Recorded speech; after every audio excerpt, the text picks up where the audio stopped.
ఇక ప్రస్తుతం చూసుకున్నట్టయితే ఇక దాదాపుగా మనకి ఇక్కడ ఎన్నికల కౌంటింగ్ అయితే జరుగుతుంది. ఇటు తెలుగు రెండు రాష్ట్రాల్లో చూసుకుంటే కనుక ఇటు తెలంగాణ అదేవిధంగా ఆంధ్రప్రదేశ్ అదేవిధంగా ఇక్కడ కేంద్రంలో చూసుకుంటే కనుక మనకు దాదాపుగా ఇటు బీజేపీకి 250కి ఎక్కువనే వచ్చాయి. అదేవిధంగా ఇటు కాంగ్రెస్ కూడా సేమ్ అదేవిధంగా పోటీ జరుగుతుంది. 233 అయితే జరిగింది. అయితే ఇటు చూసుకుంటే కనుక ఏపీలో చూసుకుంటే కనుక టీడీపీకి ఎక్కువ ఉంది. అదేవిధంగా కాంగ్రెస్ కు అదేవిధంగా ఇక్కడ చూసుకుంటే కనుక వైసీపీ కూడా మంచి ఒక పోటీ అయితే ఉంటుంది. రైట్, ఇక నెక్స్ట్ చూసుకుంటే కనుక కాంగ్రెస్ లో ఏపీలో ఒక విషయం మాట్లాడుకోవాలి. అందులో ఒక్క సీటు అంటే ఇక్కడ వైసీపీకి టీడీపీకి పోటీ జరిగినప్పటికీ కూడా కాంగ్రెస్ కు ఒక్క సీటు కూడా రాలేదండి. ఈ అంశాన్ని కూడా మనం మాట్లాడుకునే ప్రయత్నం చేయాలి. ఇక్కడ ఏపీలో అంటారు రాహుల్ గాంధీ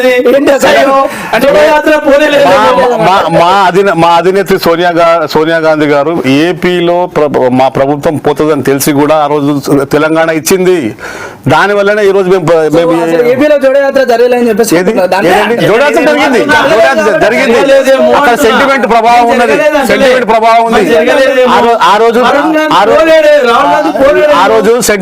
ఆ రోజు ఆంధ్రాలో మా పార్టీ పోతుందని తెలిసి కూడా మేము తెలంగాణ ఇచ్చినాం. తెలంగాణ ఇచ్చినాం. సమయం పడుతుంది. బీజేపీకి ఎన్ని సీట్లు వచ్చినాయండి? 5 నుంచి 6. సపరేట్ ఎన్ని సీట్లు వచ్చినాయి? కూటమి తప్ప చూసుకుంటే కూడా ఏపీలో చూసుకుంటే కనుక దాదాపు ఇప్పుడు 25 ఎంపీ లోక్సభలో 5 సీట్లు ఆల్రెడీ వచ్చినాయి. అసలు కానీ కాంగ్రెస్ ఒక సీటు కూడా రాలేదు కదా.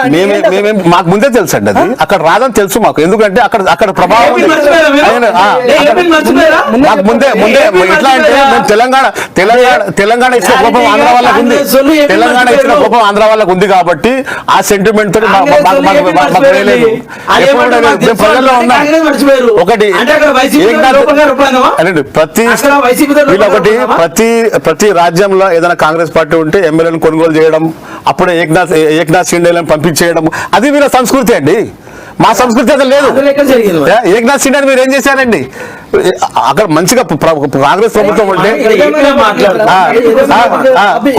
మీరు అభ్యర్థులను కొనుగోలు చేయడం తప్ప 25 సీట్లు గాను దాదాపు ఏపీలో ఇక్కడ వరకు బీజేపీ నుంచి చూసుకుంటే 5 సీట్లు రావడం జరిగింది. కాంగ్రెస్ కి అసలు ఎలాంటి సీట్లు రాకపోవడానికి అక్కడ అసలు జోడయాత్ర చేసినాము. అక్కడ ఏంటంటే తెలంగాణ సెంటిమెంట్ పనిచేయలేదు.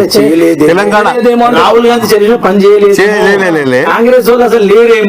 రాహుల్ గాంధీ రాహుల్ గాంధీ చరిష్మా పనిచే దేశవ్యాప్తం, అది రాష్ట్ర వ్యాప్తం కాదు. అది రాహుల్ గాంధీ జోడయాత్ర దేశవ్యాప్తం, అది రాష్ట్ర వ్యాప్తం. ఒక సీటు కూడా రాలేదంటే అక్కడ తెలంగాణ ఇచ్చినందువల్ల కొంచెం ప్రజలు కోపాద్రిక్తులే ఉన్నారు కాబట్టి కొంత సమయం మనసులో పెట్టుకున్న వాళ్ళు అంతే. లేదు, కాంగ్రెస్ ప్రభుత్వం కోపం లేదు. ఇక తెలంగాణ ఉమ్మడి ఆంధ్రప్రదేశ్ ని విభజించింది కాబట్టి ఈ రోజు మేము ఏపీని పోగొట్టుకోవాల్సి వచ్చింది.